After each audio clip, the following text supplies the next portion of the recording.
We last drove the new Jaguar XF in Spain last September, sampling it in 380 horsepower S-spec and in 2.0-liter turbodiesel forms.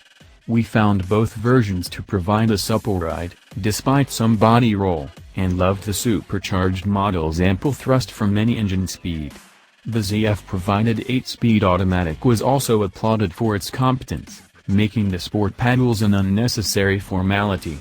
If anything, our last drive only left us pining for a better infotainment system, as Jaguar Land Rover's painfully outdated one has been a target of our ire for a while. A limited amount of time behind the wheel, and a desire to see how much the slightly less powerful 2016 Jaguar XF 35 tons R Sport gives away to its S-badged stablemate, leads us to our tester. In British racing green, the new XF is both more handsome than the slightly manic-looking old XF, yet also slightly more anonymous. This is a lithe shape, with crisp lines and few gimmicks, save the fender vents, which are about as tasteful as that element comes. The car's charms are especially evident from up front.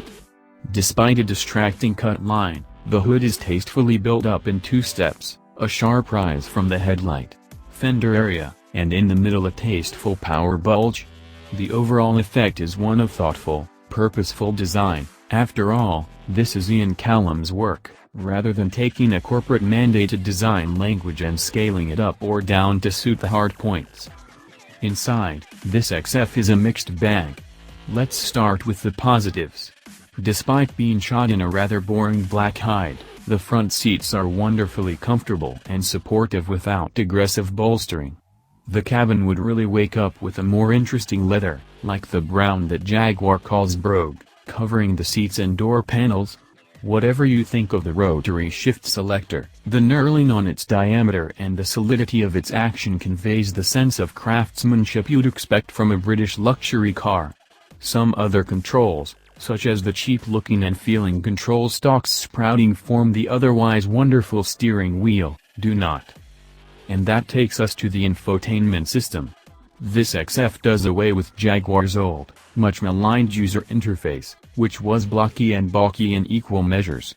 The new in-control interface is more modern, and much more responsive, but still not class-leading in terms of design or performance. Spend some time around FCA's Uconnect system and you'll see where Jaguar needs to improve. Jaguar's Better In-Control Pro system, which is supposed to be a bit faster and utilizes a larger touchscreen, is an available option in the XF. We have no such qualms about what's under the hood. There's a subjective quality to how cars in this class deliver power and convey luxury. The prime directive for BMW is, theoretically, to be the ultimate tool for serious drivers.